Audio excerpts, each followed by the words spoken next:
Good morning, Wildlings. I just wanted to come on here really quickly and be the hot mess mama. No, I'm just kidding.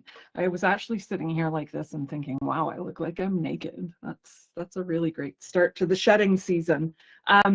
No, I was just about to do a little bit of this because I got incredibly dysregulated this week. I was triggered incredibly deeply to the point where I didn't feel safe in my own home. And I have never felt that triggered. And it's funny because, hey, Jermaine, welcome back. It made me question whether I should be doing this work, which we all know when we're doing this work, it's gonna make you question everything. And it's gonna make you kind of be like, well, should I be here doing this work? And then I used my tools and I got a hold of myself and I didn't give up on myself. And I showed up again and I did the work again. And then I felt like I was in a better place. And then I had some conversations and then I had some support and then it got better. And the only way that I could have done that and went through what I went through this week, which was a CAS call because I finally got my 2 autistic men to a therapy session, and guess what? They didn't communicate very well because they're autistic. And it ended up with a CAS call. Amazing. And if you don't know what that is, it's child services. I always say it wrong. Anyway, one of those kind of like dreaded things as a parent that you are so kind of like, no, nobody wants that in their lives. Nobody wants that in their lives. Anywho, it showed me how strong I was. And this is how this work works. And I will tell you firsthand, and Jennifer will confirm, my nervous system has been tested beyond what I thought I was capable of this week. I used all my tools. I pulled all my call home cards or whatever. I've been tested beyond. My relationship has been tested beyond. My trauma was triggered right to the max. I was supposed to have a pretty launch of this. I was supposed to, right? And there was a piece of me that kept saying, just show up, just show up, just show up, just do the work, just do the work, just do the work, not knowing what it's going to lead to.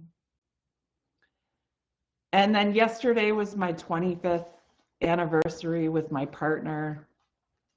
And it definitely wasn't what you expect for a 25th anniversary. But God damn it, I still love that bastard. He still loves me after what we went through this week. And I think I emailed my therapist, and what they said to me was, I hope this brings you closer together as a family. And I'm like, oh, well, if it doesn't. And I've also realized this week that when I feel big feelings, Odie vocalizes them. And when I do, I actually videotaped it and I will potentially upload it. I think I have it on my Substack somewhere. I did a video and I did a heart opening exercise with Odie, and he sat and chat with me only while I did the heart opening exercises. You can watch the whole thing. I did my whole somatic routine And I can't remember if I was doing any weightlifting. And then when I start to do the heart opening, Odie comes and sits right in front of me and starts talking at me. And every single time I release, he would do this. It was quite phenomenal to watch. And now understanding how my body processes, and that even when I don't understand what my body is doing, it's still doing it.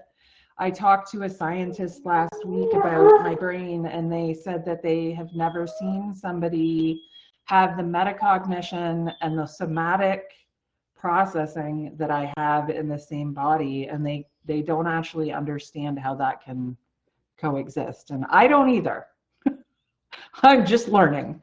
So through all of that experience and through the severe shifts in my life last week, I really started to solidify what my practice was, because this is when we are truly tested, right? When we are truly tested is when we have to find out if the tools we have chosen to use are the right tools for us. And I will tell you, if you don't feel like you're moving anywhere in your practice and you are stuck, you need to find some new tools. Because the tools you're using aren't working. You should be moving. You should be feeling like either it's getting harder, like worse. Like last week, I was just like, how much further into the worst can we go? How much further into the fire? And it can, like, it will push you until you get to that point of almost snapping. And I think I went beyond. I think I snapped hard. I was triggered hard. But when I came back to the tools that I have, and this one is so hilarious, he keeps doing this.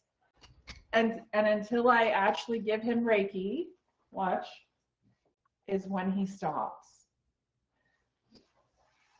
So he's like literally a filter for me right now. He's telling me when it's too much and when I need to release some of that energy. And if I do it long enough, he'll fall asleep. And then what I do is I hop up on the table with him. Yes, I know. I will come back. I will hop up on the table with him and I will do self-healing for about an hour. And that's a lot, but I've got a lot going on in my body right now. I've been tested a lot. I've been I've stood up for myself in ways that, I never thought I'd be able to stand up for myself. And I've been saying things and feeling things that I have never vocalized before. So I know this work works. I'm the proof. If you want to know if any of these tools that I'm going to be sharing with you in the coming months work, let me be that example. Go back on Instagram or YouTube or any of the places that I share and see where I was a year ago. And I wasn't in a great place. I was starting to learn how to use my tools. I was starting to learn how this energy rumbled through me and what it did to my body. But every single time I come up against something else that is either triggering or overwhelming, or I'm just overstimulated by the conversation, because for me, that sometimes still happens. It happened with me and a friend a couple of weeks ago where I got brought back to two times where I was kind of let down by a guru. And, this is what really taught me to not put yourself on a pedestal, just share your wisdom, because two people that I had respected had really let me down and really kind of like were incredibly toxic. And I saw how wounding that can be to other people and to their experience of life, and it can shift it so deeply. So ever since then, I've always come from this place of, I'm going to share with you what works for me. I'm going to share with you what I have gone through, because I truly do believe when we share our truth in soft places, we heal deeper than we can any other way. I could do all the things and it doesn't matter. If I don't share my wisdom and my wounds with the world, it can't be in balance. It can't be in flow. You can't just be like, and it's like, so it's why social media is the devil, because it literally makes us want to share just the good stuff and a little bit of rage bait. And that's so toxic. And I've been so against that. And really, truly, I'm understanding what I've held back all my life, what I have kept inside my body. And every single time I let it out a little bit more, my body responds, and it's overwhelming. I get the Kundalini shakes when it comes out. That's what it kind of feels like, but that's trauma coming out of my body. And that's why Kundalini was so activating for me. This is one thing that I am never going to stop talking about. If you are a trauma survivor of any kind, any of these intense practices are a doorway to opening some of that trauma. And when you are working with any practitioner in the mental health field or in the wellness field or in any of this work, so like if you go to a massage therapist, if you go to a psychologist, if you go to a yoga instructor, and you have trauma in your body, whether it's generational, childhood, birth trauma, whatever it is, you want to make sure that that practitioner is trauma informed and they actually know what that means. And you may, as somebody who is a survivor of childhood trauma, birth trauma, education trauma, medical trauma, all the traumas, I know firsthand what activating all of that can do. And you guys have seen that over the last 7-8 years. Is I have been activating all of my trauma through all of this work, and I've been trying to heal myself at the same time without knowing what I was doing. So now that I'm a little more educated in the process, now that I have a true understanding of what is going on in my body, and it's definitely mind, body, spirit, you can't just have one. It has to be all of them. You know, we all talk about balance, as above, so below, you know, all of these things.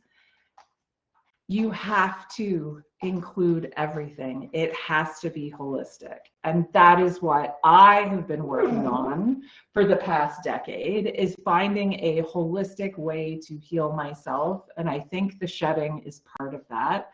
There are other parts to it that I will be teaching in the future, but I just have to start. I have to show you what I've been doing with myself and with my family, and learning through my actual connections with my familiars. You know, we don't always understand what is happening, and we need to take a step back.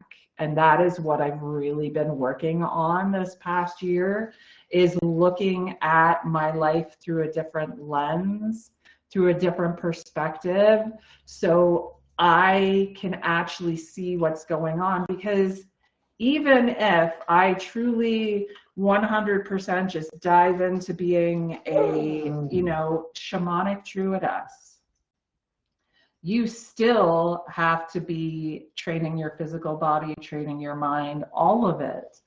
And there is no practice that I have looked into, whether it's EMDR, whether it's shamanism, whether it is, I do believe in the spiritual world, there are some very unbalanced practices that don't take care of all of the pieces, that we have to start saying to people very clearly, this is only a piece of the puzzle. You are going to need more pieces of the puzzle to create balance. I've always been a believer that we need some sort of spiritual guidance, whatever you choose. It doesn't matter. You could decide that the blade of grass outside is your spiritual advisor. It doesn't matter. But we need some sort of source, and whether that's even just talking to your higher self or to yourself, that can be your source. But I also believe that we need to be working through what we didn't process as kids, that what we didn't process maybe as 20-year-olds, maybe what we didn't process as 30-year-olds. And my generation was told to shove a lot of it down. And it's why there's so many people coming out of the woodworks with immune system issues, with dysregulation, with emotional, disorders, anxiety, all of these things, MS, lupus, I'm trying to think of all of the other ones, because that was our nervous system that was dysregulated. And if you regulate and dysregulate any of the systems, you're going to have an issue in your entire body, mind, body, spirit. And it affects your mental health and your spiritual health. So when and I felt it, I felt very, what's the word? I don't want to say it was spiritual. Like, I got very close to the edge of spiritual psychosis. If I hadn't found my EMDR therapist when I did, I think I was getting to like some pretty like, ooh, Emma, I mean, I still, like, everything I found and saw, I still truly believe, and anything that I said in that time, but it was the intensity of it, how fast it came. There was zero control. And that's one of the pieces that I do want people to understand. This work comes in waves. I'm going to be talking a lot about ebbing and flowing and learning how to ride the waves of whatever is coming out of you so you can actually benefit from it, as opposed to it feeling like it did for me a little this week, where it felt like I was being taken for a ride, and I was being tossed around by the dish rag because it was just too much. Like, I literally could not hold all of that by myself. So I had friends hold space for me while I came undone for a little bit. And sometimes we need to do that, right, Odie? Sometimes we need to come undone a little bit, right? We need to come undone, and it's okay. But we need to have soft spaces to do that in. And our communities right now don't provide those soft spaces. Our families don't provide those soft spaces because nobody wants to hear about trauma. Nobody wants to hear about what we think of ourselves, how negatively we think about ourselves. Nobody wants to talk about, one of my things that came up this week that I haven't dealt with for a really long time was suicidal ideation. I have had it my entire life. I don't actually believe it's mine. because I've never acted on it. Every single time I go think through the whole entire process, I go, oh, okay, yeah, that's a plan. And then I go, but I know it's not mine, but that came up for me this week. And that needs to be held. You need to feel safe. And I didn't, and that's why it came up. And we even just need to learn the words to say all of these things. I said to one of my friends over in the UK, they were talking about men committed 80% in the UK, 80% of the suicides are men. And I was like, we're so embarrassed to talk about it, but like, I'm even just anything, like not even just talking about the numbers or what's going on. As soon as you say it, there's a sympathy in people's eyes, or there's like I've never done that. But then when you actually talk about what suicidal ideation is, everybody's like, oh yeah, I've thought that. But until you have the conversation, people just look at it like this black void that they want to, like, people are like, oh, this looks scary to me. This is just me being creative. This is just me getting out what Odie's feeling. I don't know how to do that. I don't know how to just say, oh my God, this hurts. I feel something and I go, I don't feel safe. What is this? I have no idea. And that's how it works in my body. Everybody is different. We all have different ways of expressing. We all have different ways of being. And when you feel isolated and alone and like nobody understands you, it can make that situation a million times worse. And thankfully for me, Odie, I know it's a lot, buddy. I know it's a lot. Can you sit with a crystal? Will that help? Here. Or should I? Oh, maybe I should have it. So,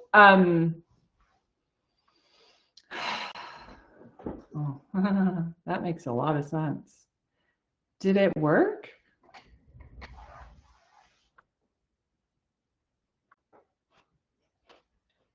Did it work? Well, let's see. Maybe if you don't make any more noises, we'll know it worked. Anyway, this is what I'm talking about. I don't use tools in the same way that I used to. I just kind of like, what I saw that, maybe that's what we need. Oh, Freya's very excited. So maybe.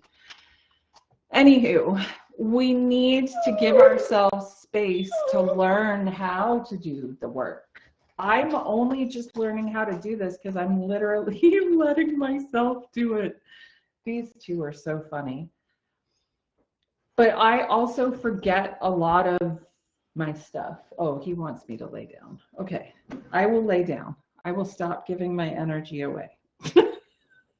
So, it's a clumsy start to the shedding, but I feel like that's what it's supposed to be. I don't want you to see me as this perfect example of what I should be trying to be like. I want you to see me as the person that's going through it with you, along beside me as I fall apart on camera. No, I'm kidding.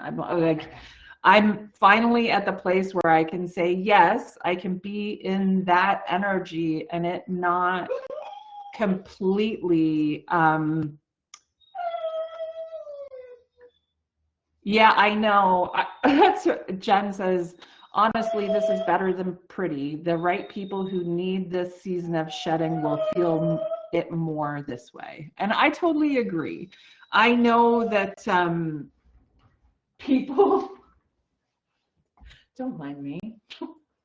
I know that people need to see, what was the word they kept giving me? Not raw, but like real people need to see that, you know, behind that facade, behind that whole, you know, I can make anything look pretty. Like, I literally know how, no, please don't eat the spirit quartz. Yeah, you can lick it if you want, but don't eat it. You don't, he does love rocks.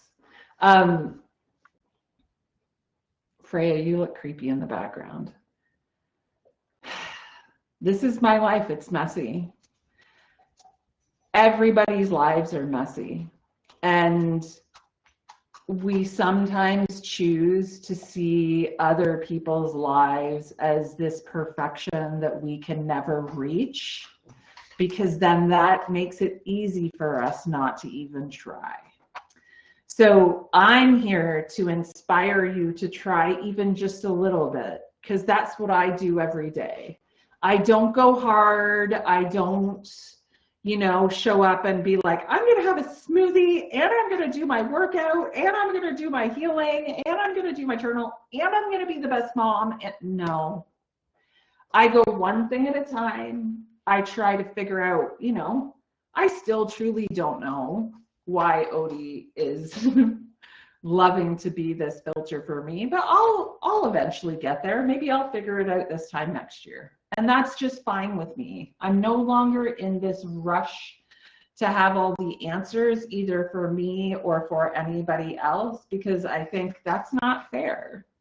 Nobody should have to rush. I don't want to rush this information out because I know it's the most important information I'll ever write. I don't want to have a space that feels so perfect that it's unachievable for people to be a part of.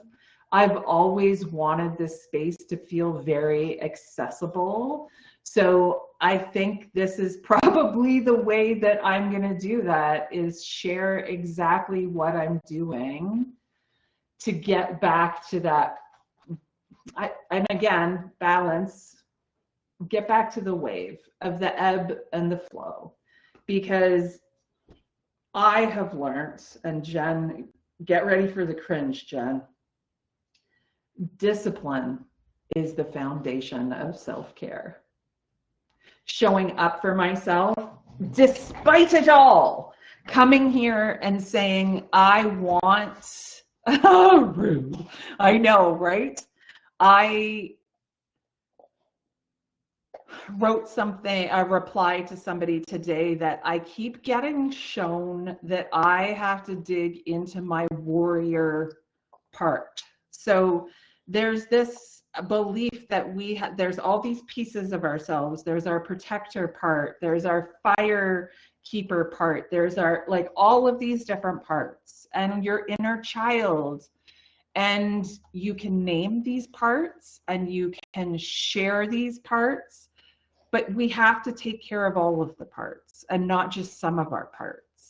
So I'm starting to try to take care of more of my parts and bring more of my parts with me. And one of mine is the warrior, and they're a giant. They're huge and they can do anything. And trying to embrace that is becoming disciplined. A warrior is disciplined. A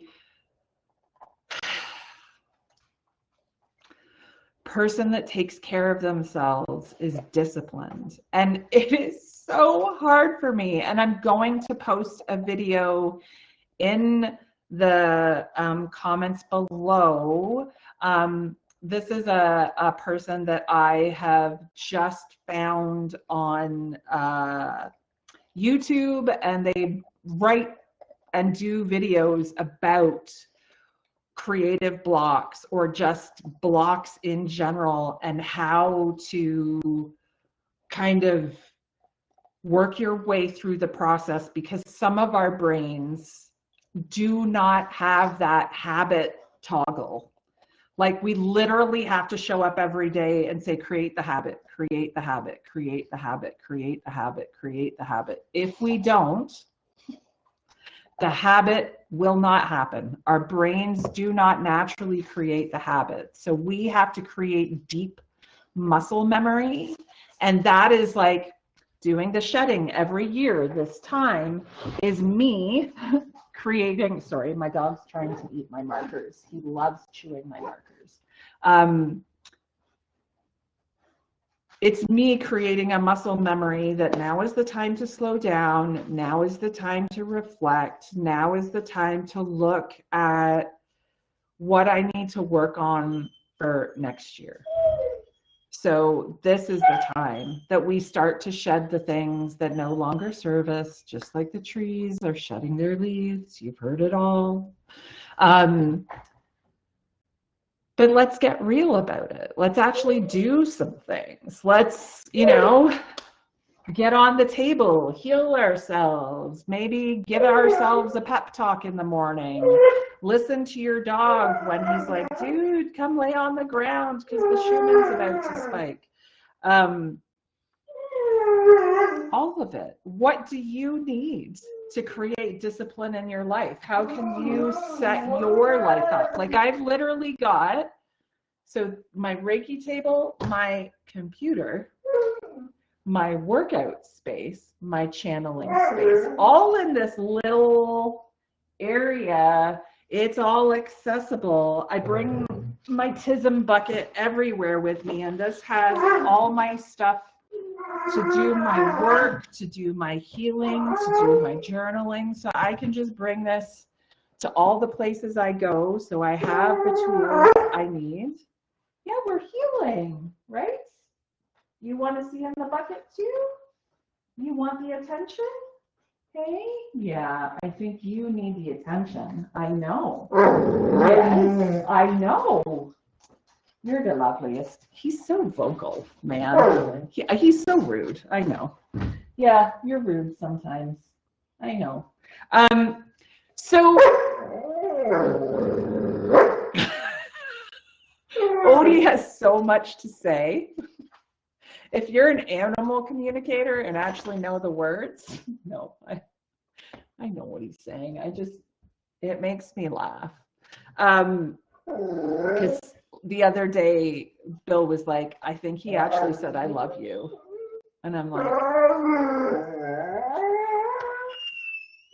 I love you too, Odie. I think he loves me so much.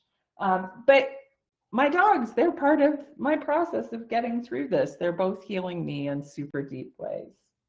So yes, stick around, join the craziness, allow your wild out, and let yourself just enjoy the process. Ask yourself some questions. Start tracking your energy. When are you feeling good? When are you overwhelmed by everything? Is there a couple of days a month where you feel like you're on fire? Go and watch the first video. It's all the same. Just ignore the dates. Ignore all the things. But the information is perfect. So go and watch the first video. I'll talk about the tracking yourself. There are charts in the principles. Please ask questions. There's so many of us here that go through this every single year, and we try to, learn a little bit more about ourselves, shed another layer, look at what it can bring us. How do we integrate that into our lives? And then we just live our lives in community, trying to heal one person at a time, one wildling at a time. Because really, we deserve to be wild and free and living completely divergently, just like me. Anyway, bye for now, wildlings. Thanks so much for joining, everybody. And thanks so much for finding me in the wild healing and the shedding. Bye for now.